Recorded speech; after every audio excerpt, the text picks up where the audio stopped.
Lintas Malang siang ini, saudara, kami akan membahas terkait tentang perempuan dan kebijakan publik bersama dengan Mbak Ina Irawati yang sudah tersambung bersama kita di line Zoom. Dan kami juga undang Anda, silakan yang ingin bergabung nanti dalam diskusi terkait tentang perempuan dan kebijakan publik. Anda bisa sampaikan pada kami di line telepon 495850 dan SMS WhatsApp ya di 081355600915. Saya akan sapa dulu Mbak Ina. Selamat siang Mbak Ina.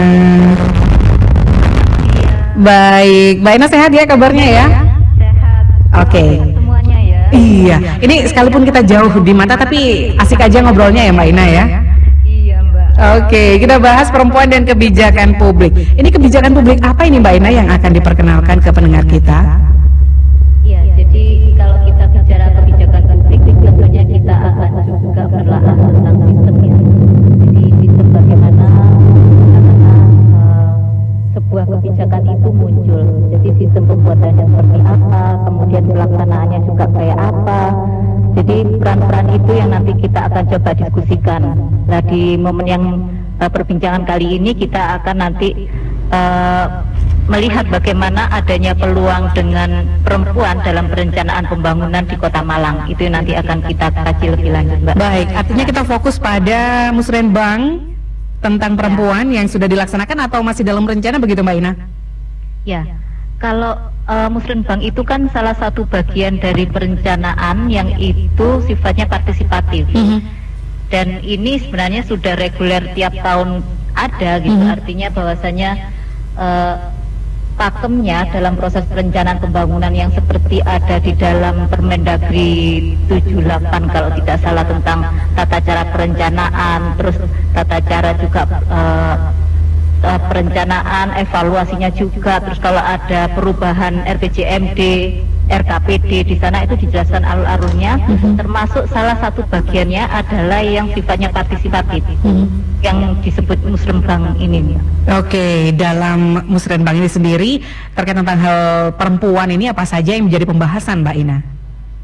Iya. Dan yang menjadi fokusnya? Jadi ketika kita melihat adanya peluang bagaimana perempuan ini punya andil gitu ya dalam mengusulkan sebuah kebijakan publik, artinya kebijakan publik ini kan diharapkan akan mampu menyelesaikan persoalan-persoalan yang terutama dialami oleh perempuan di Kota Malang. Nah, kalau dilihat bidangnya juga cukup luas. Jadi ada yang tentang kesehatan, ada kemudian juga bicara tentang ketenagakerjaan, kemudian pendidikan, kemudian juga politik. Nah, ini yang kita lihat bahwasanya peluang-peluang itu bagaimana juga perempuan itu akan memberikan usulan-usulan yang mampu menjawab ketimpangan-ketimpangan yang ada selama ini di Kota Malang. Itu Marisa. Artinya ini ada banyak ketimpangan begitu Mbak, sampai akhirnya poin-poin pembahasan yang dibahas dalam Musrenbang ini ada kesehatan, politik, ekonomi begitu. Iya. Jadi sebagai contoh kalau kita bicara tentang kesehatan gitu ya, karena ini termasuk juga hak dasar perempuan. Kalau bicara kita tentang hak dasar itu kan seharusnya memang wajib terpenuhi gitu ya. Ada obligasi, ada kewajiban untuk memenuhi tentang hak dasar itu. Kalau bicara kesehatan misalkan nih, apalagi sekarang ini terkait dengan pandemi gitu ya. Jadi kalau bicara tentang kesehatan di masa pandemi juga berimplikasi, katakanlah yang gampang terlihat adalah sektor ekonomi gitu ya, sebelum ke kesehatan nih. Nah, di sektor ekonomi ini akan memberikan kontribusi misalkan terjadinya angka kemiskinan. Jadi untuk tahun 2020 itu angka kemiskinan di Kota Malang ada 38.077. Ya, ini angka yang besar ya, karena angka sampai 30.000 angka kemiskinan ini cukup luar biasa. Nah, apa dampak atau implikasi dari kemiskinan itu sendiri? Nah, kalau dilihat ada beberapa parameter terkait dengan kesehatan, misalkan nih, untuk angka kematian ibu itu ada 11 kasus. Nah, angka kematian ini kan juga pasti related dengan misalkan bagaimana derajat kesehatan perempuan. Ini yang kita lihat ya. Terus kemudian kalau kita lihat juga bahwasannya di masa-masa yang kemarin, tahun 2020 itu ada sekitar 13.114 ibu hamil. Nah, bagaimana kondisi ibu hamil ini? Mhm. Derajat kesehatannya seperti apa? Mhm. Itu yang perlu kita lihat. Kenapa seperti itu? Ini kita lihat ternyata dari angka kematian bayi itu ada 49 untuk tahun kemarin. Ini Tahun 2020 ya Mbak Ina ya? Ya, Mhm. mengalami peningkatan dari yang 2019. Oke, ada berapa Mbak Ina tadi jumlahnya kematian bayi? Untuk angka kematian bayi ada 49. Wow. Nah, Mhm. ini yang mati bayinya gitu ya. Mhm, Tetapi perlu dilihat juga bahwa angka untuk yang bayi dilahirkan dengan berat badan lahir rendah Mhm, mhm. itu untuk Kota Malang sejumlah 496 bayi. Mhm. Nah, jadi bisa dilihat ketika bayi yang baru dilahirkan berat badannya itu rendah, sekitar 495 tadi, itu kan kita melihat bagaimana derajat kesehatan ibu yang hamil. Mhm, mhm. Itu yang perlu kita lihat ya, ada korelasi di situ. Mhm. Nah, ini juga perlu dilihat ketika nanti ini anak lahir itu akan potensi untuk stunting. Mhm. Nah, Ini jadi PR lagi begitu ya terkait tentang iya, stunting ini ya? sangat panjang ya kalau Mhm. kita bicara soal kesehatan. Mhm. Nah, belum lagi ketika kita lihat bahwasanya untuk Kota Malang tahun 2020 juga penambahan jumlah positif HIV itu ada 432 Hanya dalam kurun waktu 1 tahun Mbak Ina? 1 tahun. Kalau Wow. secara keseluruhan angka dari 2005 sampai 2019 ada 4.300. Mhm. Terus kemudian juga angka STI, jadi sexual transmitted infection itu ada 802. Mhm. Nah, ini juga sangat dekat dengan perempuan. Jadi infeksi sexual transmitted disease ini. Mhm. Betapa satu faktor aja ya, satu hal terkait ekonomi ini ternyata imbasnya terhadap kesehatan ini sangat luar biasa begitu ya Mbak Ina ya? Iya. Mhm. Bisa dilanjutkan Mbak Ina? Iya, bicara hak dasar ya. Mhm. Nah, terus kemudian kalau kita lihat lagi tentang bagaimana partisipasi perempuan usia subur untuk alat kontrasepsi. Mhm. Mhm. Ini juga cukup menarik gitu ya, ketika katakanlah KB yang paling banyak terdata itu yang banyak digunakan adalah KB hormonal, baik itu yang susu, kemudian dengan pil, suntik, itu yang melekat dengan tubuh perempuan itu ada 11.890 perempuan, dan kemudian yang memiliki KB yang MOW itu ada 9.206. Sementara untuk yang laki-laki, kalau kita mau lihat komparasinya gitu ya, untuk yang menggunakan kondom itu 4.042 dan yang vasektomi ada 281. Jauh ya Jauh. perbedaannya ya. Iya, sementara kita juga paham bagaimana juga apakah semua perempuan itu mempunyai kesesuaian dengan hormonal yang itu juga tidak mudah gitu ya. Betul. Ada dampak-dampak misalkan hipertensi atau kemudian juga obesitas atau juga bagaimana kesehatan reproduksinya itu sendiri. Betul. Ketika every month harus disuntik dengan hormonal, ketika itu tidak ada kesesuaian, itu yang juga ada risiko-risiko yang akan dialami oleh perempuan yang terkait dengan kesehatan, terutama kesehatan reproduksinya. Ini yang jadi pertanyaan ini Mbak Ina terkait tentang jumlah kematian bayi di tahun 2020. Ini yang tadi jumlahnya sampai dengan 49. Iya. Apakah ini murni dari faktor ekonomi? Mengingat kita tahun 2020 yang lalu juga ada pada masa puncak pandemi nih Mbak Ina. Kira-kira faktor manakah yang paling mendominasi dari kematian bayi ini Mbak? Kalau dari sebab kematiannya memang ada beberapa ya, ada yang kayak pneumonia, terus kemudian ada beberapa sakit yang lain, tetapi jumlah yang tertinggi ada di BBL yang tadi. Baik, bayi lahir dengan berat badan rendah begitu ya Mbak ya? Ya, jadi itu kan bagaimana intake dari katanya masuk dalam tubuh perempuan yang sedang hamil, terus juga bagaimana pemeriksaan akses kesehatan pelayanan medis pada saat itu kan juga cukup terkendala ya, karena beberapa layanan medis itu akan berfokus untuk penanganan kasus COVID gitu. Nah, ini yang kemudian kita lihat bagaimana sih akses perempuan terhadap hak dasarnya terkait dengan kesehatannya, Mbak Rita. Oke. Oke, dari data-data yang disampaikan Mbak Ina ini sangat luar biasa sekali. Ini hanya untuk satu sektor saja, sektor ekonomi yang berimbas pada kesehatan dan hanya yang ada di Kota Malang ya Mbak Ina ya. Ini belum mencakup wilayah Malang Raya ya. Cuma satu kota aja. Kebayang kalau misalnya data ini nanti lebih di breakdown lagi untuk wilayah Malang Raya pasti akan lebih amazing ya. Mengingat Kabupaten Malang ini kan jumlah kecamatannya juga banyak, penduduknya pasti kecamatan sangat banyak begitu ya. Dari data-data yang ada ini Mbak Ina, kemudian langkah apa yang diambil, yang ditempuh dalam musrenbang ini sendiri untuk bisa mengatasi jumlah-jumlah yang sudah demikian fantastis begitu, seperti jumlah kematian bayi, kemudian juga tingkat penyakit seksual menular begitu. Iya. Satu lagi Mbak, sebelum yang ke musrenbang itu ada hal yang related juga dengan kesehatan perempuan, ini terkait dengan juga angka pernikahan dini. Angka pernikahan dini di Kota Malang masih ada ya Mbak Ina ya? Masih Mbak.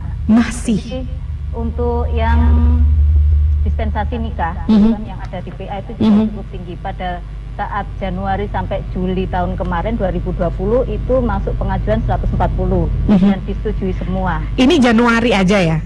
Januari sampai di Juli. Januari sampai Juli. Ya. Kemudian angka ini berubah pasti gitu ya di akhir tahun menjadi 140,81. 140, 1.400, 181. Wow. Dalam kurun waktu 1 tahun. Iya. Jumlah pengajuan pernikahan dini. Ya. Untuk Kota Malang masuk peringkat ke-6. Se-Indonesia atau gimana nih Mbak Ina? Untuk Jawa Timur. Jawa Timur peringkat ke-6 Kota Malang terkait tentang angka pernikahan dini. Ya, jadi ini PR bersama kita gitu ya. Artinya bagaimana kita aware dengan itu dan itu tadi related dengan misalkan ketika nanti terjadi kehamilan di usia anak gitu ya. Terus kemudian apa yang dilahirkan, apakah juga kesehatan anaknya ini juga cukup bagus, apakah juga related dengan tadi yang bayi dilahirkan dengan berat badan yang rendah tadi gitu, termasuk juga potensial stunting, itu masih related dengan kultur yang seperti ini juga gitu. Oke. Mbak Ina, ini kan cukup mengejutkan begitu ya ketika Anda menyampaikan data yang terakhir, yaitu angka pernikahan dini yang mencapai angka 1.400 lebih begitu di wilayah Kota Malang, yang kita kenal juga masyarakat Kota Malang ini kan sudah lebih strata pendidikannya begitu ya. Kita juga terkenal dengan istilah kota pendidikan begitu. Tapi ini cukup mengejutkan angka ini Mbak Ina. Lantas yang menjadi permasalahan ini ada di mana nih Mbak Ina sampai masyarakat kita ternyata masih melakukan praktek pernikahan dini begitu, bahkan pengajuannya juga cukup luar biasa banyak. Iya, jadi banyak sebab juga sih Mbak ya, yang terkait juga dengan katakanlah terjadi kehamilan tidak diinginkan misalkan. Terus kemudian juga kultur di masyarakat kita, kalau misalkan daripada runtang-runtung kayak gitu dirapek gitu ya, kan, lebih baik juga anaknya dinikahkan gitu, itu juga ada gitu. Itu yang menjadikan juga masalah kultur ini juga perlu kita dekonstruksi ulang gitu. Ketika kita bicara ada hak anak di situ juga ada hak pendidikan anak, itu kan perlu kita jawab juga. Ketika misalkan mereka menikah, biasanya juga yang perempuan itu tidak melanjutkan pendidikannya. Ini juga yang menjadi ketimpangan ya Mbak Ina ya, ketika laki-laki masih terus bisa melakukan apa yang mereka inginkan dalam kasus pernikahan dini, sedangkan perempuan harus berhenti sampai di situ karena ada kewajiban-kewajiban lain yang menyertai begitu ya. Iya. Bisa dilanjutkan Mbak Ina. Iya, jadi kalau kita lihat bagaimana mesti dijawab gitu ya.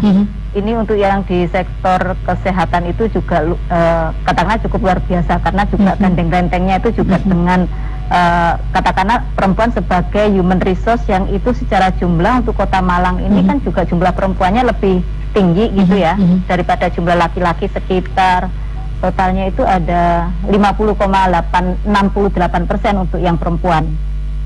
Jadi secara jumlah lebih tinggi, tetapi kita juga punya PR bagaimana peningkatan kapasitas, kemudian sumber daya manusia ini sebagai apa, katakanlah terutama yang anak-anak muda itu kan sebagai generasi yang memang juga nanti akan estafet di sana gitu. Nah, ketika kita lihat sumber dayanya itu juga banyak problem, artinya ini yang harus kita tanganin bersama gitu. Nah, kalau misalkan di bidang yang lain gitu ya, katakanlah kita bicara tentang ketenaga kerjaan gitu, itu juga masih banyak tantangan juga gitu. Ketika kita misalkan melihat angka apa ya, angka pengangguran lah gitu. Kalau dilihat dari angkatan kerja perempuan itu ada 199.269 perempuan gitu. Yang bekerja itu 184.853. Artinya yang menganggur jumlahnya masih cukup banyak, ada 14 ribuan gitu. Ya. Bagaimana untuk yang angka pengangguran ini gitu, itu menjadi tantangan juga. Termasuk juga ketika kita melihat masih banyak juga, memang ini belum terdata gitu, tapi ini menjadi yang penting ketika kita bicara sektor ketenagakerjaan yang sifatnya informal. Bahkan informal ini yang kemudian rentan tidak terpenuhinya hak dia sebagai pekerja. Misalkan untuk home based worker atau pekerja rumahan gitu, yang entah ini mereka mengupas bawang, terus atau apa ya, ngelem atau motong atau gulung apa rokok yang dikerjakan di rumah masing-masing gitu. Nah ini kan juga secara regulasi itu juga jauh gitu ya, karena memang tidak masuk dalam kategori ini. Termasuk juga pekerja misalkan pekerja rumah tangga atau ART. Itu kan tidak masuk dalam konteks bahwa dia pekerja gitu, sehingga perlindungan terhadap pekerja-pekerja informal seperti teman-teman ini itu menjadi sangat kurang gitu. Nah ini saya pikir juga ke depan perlu adanya semacam pendataan, baik terutama pendataan profil gender gitu ya. Di sana kan akan terlihat bagaimana sih tenaga kerja perempuan gitu ya, dari yang sektor formal, informal, misalkan yang di sektor jasa berapa, yang di sektor bahkan juga ada yang di pertanian itu juga masih ada gitu ya. Untuk di Kota Malang itu sekitar 900-an untuk yang di pertanian, kemudian yang di manufaktur itu kebanyakan ada di pabrik ada 28.000, dan kemudian yang di sektor jasa memang perempuan banyak mengisi di sektor ini, ada sekitar 150 ribuan itu. Nah, ketika tadi bicara ada perempuan yang tidak dilindungi dalam ranah ketenagakerjaan, itu yang perlu kita suarakan juga. Termasuk tadi beberapa poin yang ada di kesehatan itu perlu kita suarakan. Lah di mana ruang-ruang kita bisa menyuarakan kebutuhan untuk perlindungan semacam ini, itu yang kita melihat adanya di peluang-peluang untuk perencanaan pembangunan yang berjalan ini, Mbak Risa. Baik, pelaksanaan Musrenbang ini sendiri kalau nggak salah di awal tahun begitu ya Mbak Ina ya? Kalau Musrenbangnya iya, jadi kalau pra itu kan misalkan untuk kalau perencanaannya sekarang, berarti katakanlah perencanaan pra Musrenbangnya itu di akhir tahun biasanya gitu, antara November Desember, itu untuk pranya. Nah kemudian untuk musrennya itu di sekitar Januari.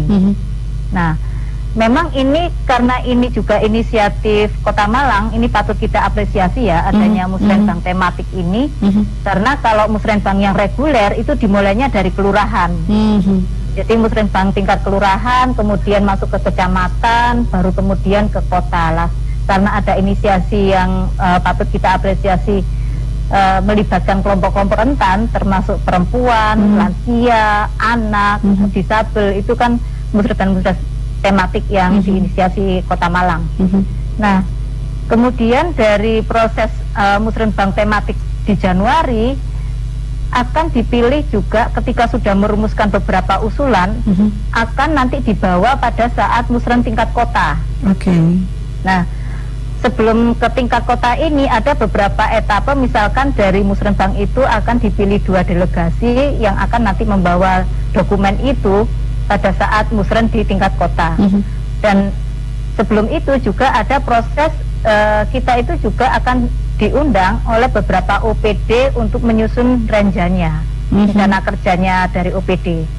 Nah, di situ kita juga akan tahu sebenarnya OPD ini dia katakanlah punya perencanaan seperti apa, dan di mana usulan dari musren tadi kira-kira nanti bisa nyantol pada saat proses musren, gitu Mbak. Jadi memang prosesnya juga regulasinya cukup panjang ya dan berjenjang begitu ya. Padahal kalau kita lihat dari pemaparan Mbak Ina di awal, betapa banyak PR dari ini hak-hak dasar perempuan aja, PR-nya udah luar biasa banyak begitu ya Mbak Ina ya. Iya Mbak Risa. Kemudian kita breakdown satu-satu deh Mbak Ina. Di Musrenbang ini sendiri kemudian poin-poin apa saja yang akhirnya menjadi kemufakatan antara pihak pemerintah sendiri terhadap perlindungan terhadap perempuan ini sendiri Mbak Ina? Iya, jadi kalau ini kita bisa mengacu pada yang hasil yang kemarin ya. Kalau yang sekarang ini kan lagi berjalan. Kalau lagi berjalan ini kan katakanlah usulan sudah kemarin pada saat ngedes itu kita lumayan ya, full day itu mulai jam 8 pagi on time kemarin itu luar biasa sampai hampir jam 5 sore. Jadi kita ketemu dengan sekian OPD dengan usulan kita, kemudian disandingkan dengan dokumen mereka. Jadi dokumen mereka itu berdasarkan surat edaran dari Wali Kota nomor 29 tentang pedoman Musrenbang 2021. Nah, di sana itu ternyata sudah ada kamus usulan yang dari OPD-OPD. Nah, proses ngedes ini kita kemudian dipertemukan usulan kita dari masyarakat dengan kemudian yang sudah ada di kamus usulan OPD. Nah, disitulah kemudian kita akan melihat seberapa potensi kita, usulan kita itu bisa diakomodir atau tidak. Nah, itu yang terjadi. Untuk yang dari yang RKPD 2021 kemarin itu cukup lumayan Mbak Risa. Jadi dari katakanlah usulan kita itu ada 49 usulan untuk RKPD 2021, artinya ini yang sedang berjalan itu yang diterima sekitar 50% kalau nggak salah ya. Jadi ada 26 usulan yang diterima. Ini relatif lumayan banyak begitu ya Mbak Ina ya? Lumayan positif ya, lumayan banyak usulan-usulan yang diterima. Jadi termasuk juga hal yang terkait dengan kesehatan. Ada berapa tadi Mbak Ina? Bisa diulang?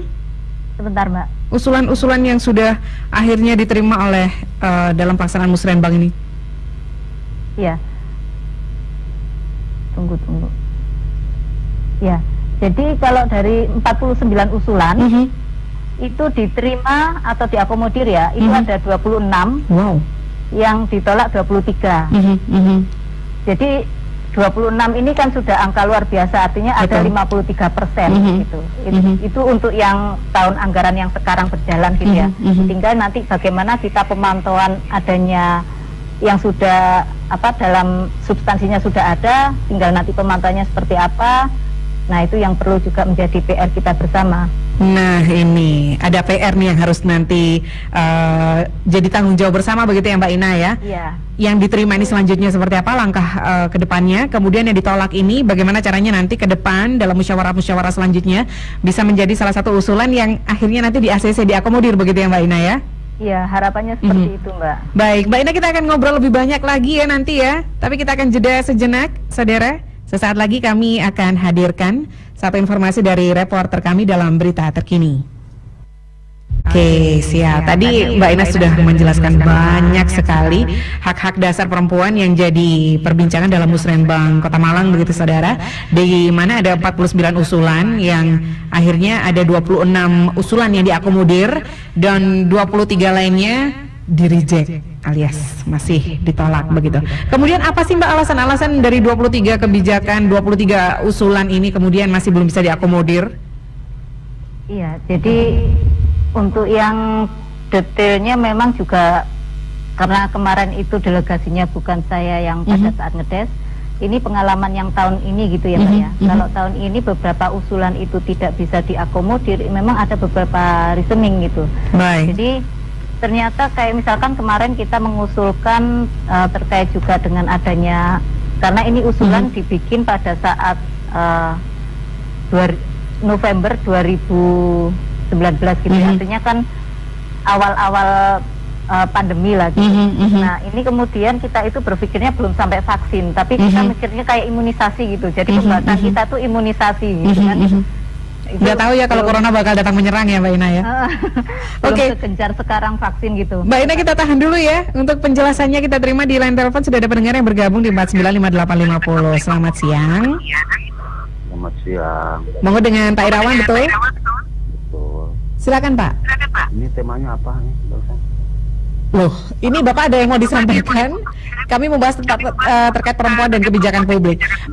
Sebelumnya Pak Irawan bisa agak sedikit menjauh dengan device radio Anda? Karena kami terima suratnya feedback. Oke. Baik. Siap, silakan Pak. Begini masalah hak kaum perempuan aja sedikit membahas mengulas tentang masalah hak kaum perempuan. Sebetulnya begini Bu, yang boleh saya tanyakan, hak kaum perempuan yang pernah dikatakan tidak diberikan oleh pihak kaum itu sudah amal apa saja. Justru itu Bu, tidak ada yang namanya hak kaum perempuan diambil oleh kaum laki-laki. Justru sebaliknya, hak kaum laki-laki banyak dilamar oleh kaum perempuan, dan ada amal berbusana amal apa saja. Saya kurang setuju. Kalau memang hak kaum perempuan memang adalah kepemimpinan ya, hak kaum perempuan ada hak, walaupun dalam misalnya mengatakan Arijolok Kauman ala Nisa, tetapi dalam hak kepemimpinan saya mungkin setuju juga. Beda kultur Jawa Barat dengan Jawa Timur. Kalau di Jawa Barat Mbak Risa itu sendiri orang Jawa Barat, kurang begitu dominan pemimpin di Jawa Barat, baik bupati maupun wali kota. Beda dengan Jawa Timur. Jawa Timur kan dipimpin oleh seorang perempuan, kemudian banyak kepala daerah seorang perempuan. Makanya kesimpulan saya begini, yang tadi yang saya tanyakan, apa sih hak kaum perempuan sampai mengajukan ada hak kaum perempuan mau membacakan kehendak melalui undang-undang yang pernah direbut, itu sebetulnya begitu. Yang jadi kesimpulan saya mau dijelaskan sama Ibu hal seperti itu. Terus kepemimpinan, walaupun saya memang kepemimpinan wanita memang bagus lah, cantik tuh kan, bisa mampu, tetapi kalau saya selama masih ada laki-laki jadi pemimpin, saya tidak mungkin memilih kaum perempuan, tetap akan memilih laki-laki selama masih ada mampu laki-laki, kecuali itu tidak ada yang mampu. Terima kasih. Assalamualaikum. Waalaikumsalam warahmatullahi wabarakatuh. Sedikit di luar tema sih Mbak, tapi masih membahas terkait tentang kesetaraan gender sih sebenarnya yang dibahas oleh Pak Irawan yang di Bandung. Mbak Ina silakan tanggapannya. Iya, terima kasih Pak Irawan. Jadi kalau kita juga mengingat perjalanan bagaimana deklarasi human rights gitu ya, artinya di pasal 1 sendiri itu kan juga sudah jelas gitu ya, manusia dilahirkan merdeka gitu, punya hak dan martabat yang sama, dan hendaklah bergaul dengan persaudaraan. Kalau seperti itu artinya baik laki-laki maupun perempuan sebagai manusia punya hak yang sama, dilindungi, bebas dari segala bentuk diskriminasi, tanpa ada kekerasan. Nah, itu idealnya seperti itu Bapak. Tetapi fakta yang sampai sekarang di tahun 2021, banyak sekali ketimpangan-ketimpangan yang dialami perempuan, banyak di sektor yang sangat beragam.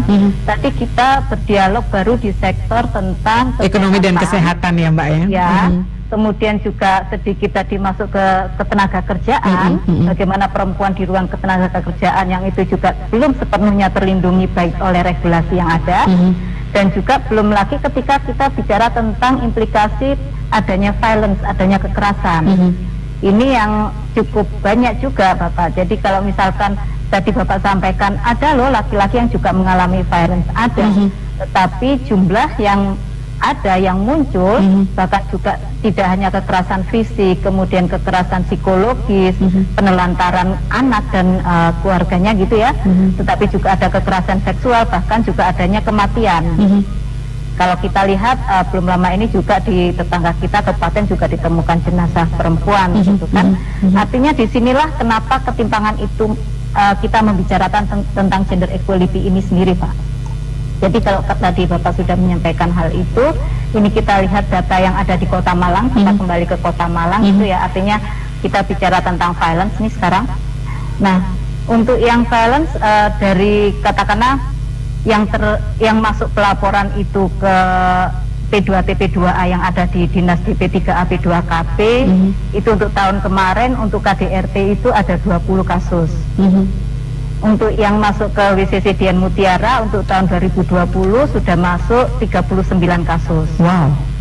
Terus kemudian untuk kekerasan seksual yang masuk untuk yang di kota itu ada 1 kasus, ini masuk ke DP3A P2KP, artinya ke P2T P2A. Kemudian yang masuk pelaporan ke WCC ada 25 kasus. Jadi ini kasus yang cukup beragam kekerasan seksualnya, dan sudah masuk juga beberapa masuk litigasi ke jalur hukum. Kemudian kekerasan dalam masa pacaran itu juga ada 7 kasus.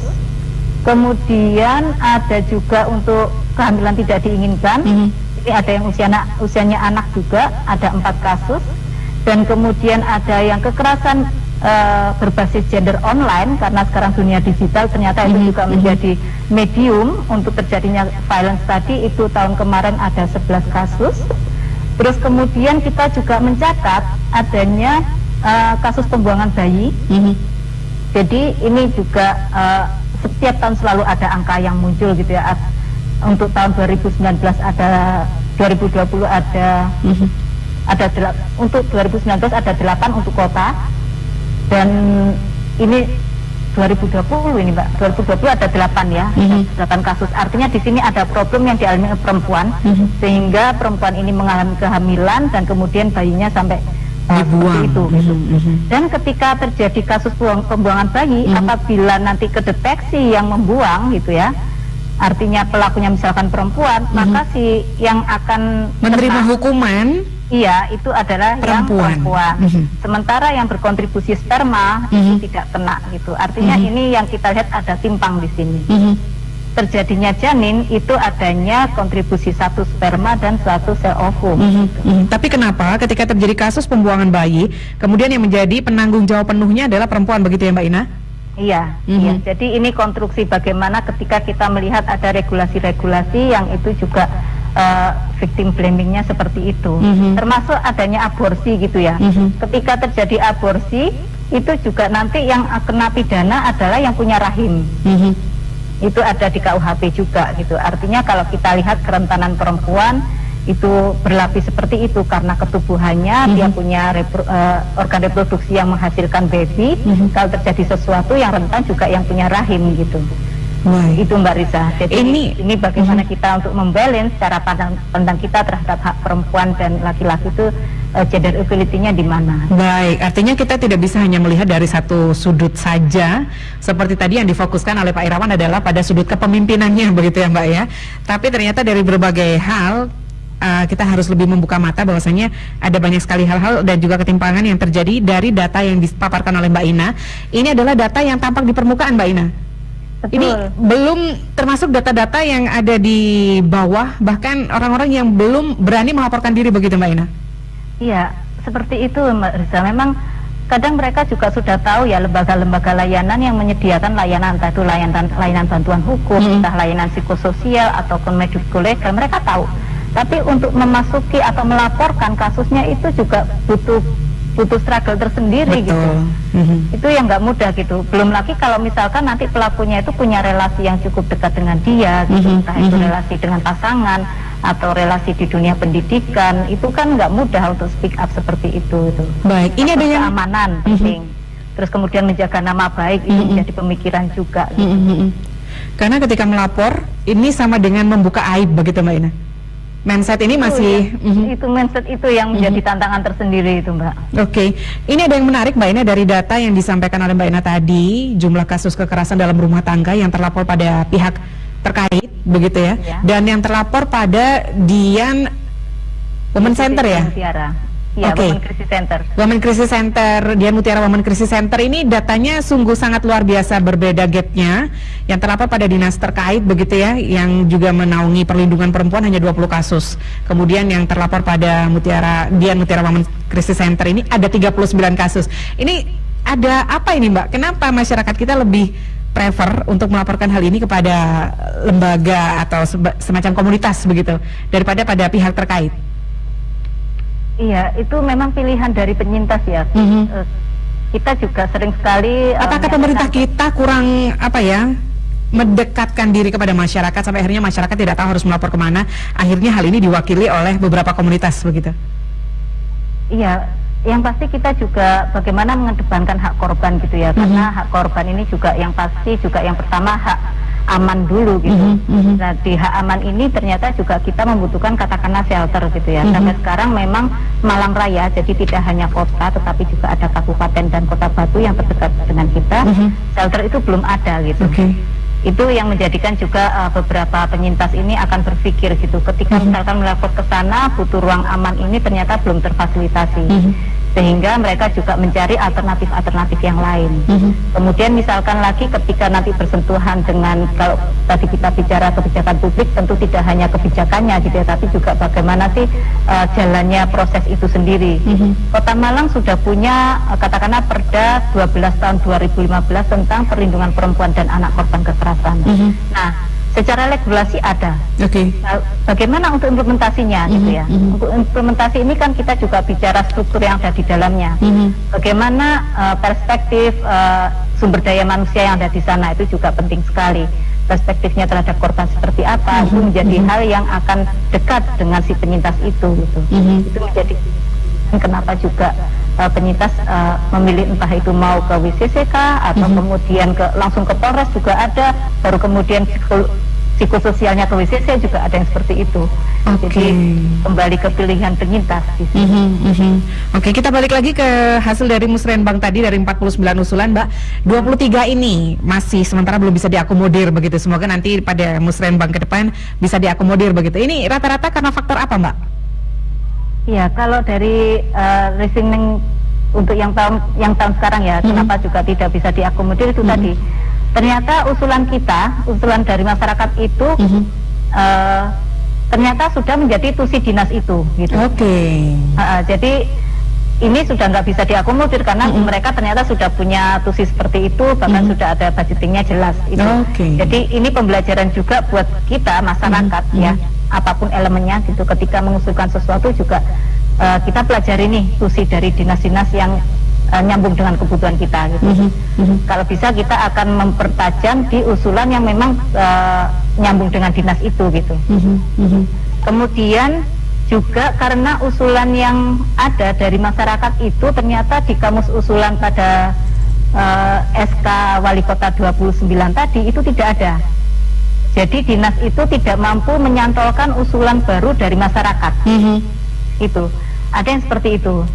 Ada juga yang karena formulasi redaksinya juga tidak bisa dipahami dengan jelas. Itu juga terjadi kemarin. Ada contohnya nggak sih, Mbak, redaksi yang tidak bisa dipahami dengan jelas, padahal kan ini harapan dan juga usulan dari masyarakat begitu? Ya, kemarin itu kayaknya usulan ke Dinas Pariwisata kayaknya, jadi tentang heritage gitu. Nah, hanya dengan 2 kata heritage kayu tangan gitu, sementara sebagai delegasi ini juga tidak mampu mengartikulasikan sebenarnya ini message-nya apa. Dengan usulan heritage kayu tangan itu akan mau apa untuk komunitas yang mengusulkan ini nggak jelas gitu. Jadi ketidakjelasan itu menjadikan satu poin usulan juga tidak bisa diakomodir. Jadi memang harus benar-benar clear begitu ya? Ya, jadi mesti ya itu tadi jelas mau ada di mana, terukur gitu kan. Harapan kita sih nanti ketika memasukkan usulan itu sudah dengan dokumen-dokumen yang seperti itu gitu. Jelas dan terukur, ini menjadi poin yang penting sekali ya Mbak Ina ya? Iya. Tanpa ada jelas. Baik, Mbak Ina bisa direview kembali ini 49 usulan ini perjalanannya dari hulu hingga ke hilir ini seperti apa Mbak Ina? Iya, jadi mengikuti proses penganggaran Mbak. Jadi yang tadi ya, ketika kita diberikan ruang dalam musrenbang tematik, kita memasukkan usulan itu, kemudian juga pada saat setelah ngedes itu kan masuk dalam perencanaan kota gitu ya, artinya ini sudah hasil dari musren tingkat kota dan pastinya dari musren kota ini akan ngedraft untuk dengan legislatif gitu, untuk menjadi rancangan perencanaan pembangunan yang nanti di endingnya di akhir tahun itu akan didok menjadi perda APBD untuk untuk tahun berikutnya gitu, untuk tahun yang sedang direncanakan gitu. Nah, sebelum didok di akhir artinya di Desember, dokumen perencanaan APBD ini juga ada fase nanti akan dilihat oleh pihak provinsi, disetorkan dulu ke provinsi. Nah, bisa jadi dokumen yang tadi sudah diusulkan sudah ada evaluasi dari provinsi, bisa jadi juga tidak diakomodir gitu. Dari 26 yang sudah diterima diakomodir oleh pihak pemerintah kota, ketika pengajuan ke provinsi ini belum tentu semuanya pun di ACC begitu Mbak? Kalau yang ini sudah di ACC Mbak, sudah, baik. Sudah masuk dalam APBD. Jadi yang kita sharekan sekarang ini yang sudah didok gitu ya, artinya secara naskah sudah bisa kita pegang dan kemudian akan di follow up seperti apa, itu yang mesti bersama-sama kita juga melihat prosesnya seperti apa. Oke, apa saja kan Mbak 26 usulan ini? 26 ini. Jadi itu dibagi dalam beberapa item tematik gitu ya. Misalkan kalau misal usulan dari kelompok, waktu itu ada kelompok hukum. Nah, di kelompok hukum itu ada 5 usulan. Baik. Jadi Tapi sebelumnya ada berapa kelompok Mbak Ina? Ada berapa kelompok dari 26 usulan yang diterima ini? Sudah terbagi dalam berapa kelompok? Ya. Ada kesehatan, ada kemudian ekonomi, terus kemudian sosial, hukum, terus satu lagi apa ya? Politik, ekonomi, termasuk sosial begitu ya? Ya, masuk sosial Sospol. itu. Coba nanti kalau masih itu lagi Mbak ya. Baik, artinya ada beberapa kelompok memang yang kemudian menelurkan 26 rancangan atau usulan ini begitu ya? Iya Mbak. Bisa disampaikan kembali yang tadi dari segi hukum Mbak Ina? Ya, kalau yang dari segi hukum nih, itu kan ada sekitar 5 usulan. Nah, usulan ini juga berangkat dari beberapa sektor tadi ya. Ada sektor ketenaga kerjaan tadi. Di sektor ketenaga kerjaan, teman-teman dari beberapa pendamping sektor informal itu mengajukan adanya perda tentang ketenaga kerjaan yang memasukkan sektor informal. Ini kan juga hal yang diinisiasi ketika banyak perempuan yang tidak bisa terakomodir perlindungan ketenaga kerjaannya. Jadi usulannya uji publik, naskah akademik, dan raperda ketenaga kerjaan. Dan ini yang diakomodir. Terus kemudian yang terkait dengan tadi banyaknya violence gitu ya. Banyaknya violence tadi, beberapa teman mengusulkan yang pertama untuk executive review Perda nomor 12 tahun 2015 tentang perlindungan perempuan dan anak korban kekerasan. Karena Perda ini mesti diupdate gitu ya, sehingga bisa menangani hal-hal yang selama ini belum tercover tadi Mbak, termasuk perubahan nanti adanya UPTD. Itu diterima juga usulan itu. Terus kemudian yang kedua, kita juga mengusulkan kajian akademik perlunya UPTD PPA, itu sesuai dengan Permen PPA Kementerian PPA nomor 4 tahun 2018 tentang pedoman pembentukan unit pelaksana teknis daerah UPTD ya, perlindungan perempuan dan anak. Ini juga diterima. Jadi kajian akademis ini kita harapkan bisa segera masuk sehingga nanti di tahun berikutnya UPTD itu ada. Wow, terus ini hanya dari satu sektor hukum saja ini ya? Iya. Kemudian kita juga mengusulkan adanya peraturan wali kota tentang UPTD PPA. Jadi ketika tadi sudah di usulan kedua ada naskah akademik, sehingga segera terbentuk UPTD PPA tadi. Sehingga kalau misalkan sudah ada UPTD ini, akan jelas bagaimana penanganan perempuan dan anak korban kekerasan. Harapannya seperti itu. Dan ini usulan untuk adanya perwal ini juga diterima. Kemudian yang keempat, usulan fasilitasi MOU Pemda Kota Malang dengan Rumah Sakit Saiful Anwar terkait pembiayaan visum et repertum dan visum et repertum psikiatrikum dengan dana APBD Kota Malang. Ini ditolak. Wow. Artinya selama ini para korban kekerasan ini mereka harus melakukan pemeriksaan dengan biaya sendiri, Mbak? Ya, jadi sebelumnya seperti itu, Mbak. Nah, fasilitasi ini ditolak karena apa? Ternyata Pemda Kota itu punya inisiasi sendiri sehingga biaya itu bisa di-cover. Gitu. Jadi kan ini ruang bagaimana mempertemukan usulan kita dengan yang gagasan yang sudah secara birokrasi berjalan begitu ya. Gitu ya. Ternyata ditolaknya itu bukan semata kemudian ditolak nggak diurusin biaya tadi gitu. Ternyata juga sudah tercover. Karena juga seringkali audiensi bagaimana pembiayaan ini akhirnya sudah tercover gitu. Itu salah satu contoh kenapa kita juga menyuarakan hal-hal yang bisa jadi kemarin juga belum, ternyata sudah, ini yang kita apresiasi juga. Termasuk untuk usulan yang kesehatan itu juga untuk yang tahun sekarang gitu ya, artinya untuk RKPD tahun berikutnya itu juga ada yang modelnya seperti itu, tidak diakomodir karena apa? Ini malah menjadi program nasional. Ini terkait stunting. Jadi usulan kita juga untuk stunting ini diberesin gitu ya. Ternyata dari kemarin waktu ngedes itu justru dari Bapeda bilang, oh ini nggak bisa diakomodir untuk tahun 2022. Loh, kenapa enggak Pak? Karena kan ini datanya seperti ini, kita kan berbasis juga data tadi. Gitu kan. Ternyata dibilangnya, ya karena justru dari provinsi ini mengajukan dana untuk yang stunting itu di tahun yang sekarang gitu. Nah ini kan juga patut kita apresiasi gitu. Meskipun jumlahnya tidak diakomodir tapi justru dimajukan di tahun yang sekarang. Kalau bahas terkait tentang 49 usulan yang diakomodir, kemudian juga ada yang masih di pending atau ditolak begitu. Kayaknya waktunya kurang 1 jam ini Mbak Ina. Tapi sayangnya kita sudah ada di penghujung waktu. Oke, terima kasih Mbak Risa. Terima kasih sekali sudah mengedukasi masyarakat kita terkait tentang hasil dari Musrenbang kebijakan publik bagi perempuan ya, Mbak Ina ya, untuk siang hari ini. Sehat selalu ya Mbak Ina ya. Kita akan ngobrol kapan-kapan, kita lanjutkan lagi. Baik, selamat siang Mbak Ina. Selamat siang Mbak Reza. Dan selanjutnya saudara, tepat pukul 11 waktu Indonesia Barat, kita akan segera bergabung bersama dengan Pro 3 Jakarta untuk Dinamika Olahraga. Ramadan, lekas pulih Indonesia.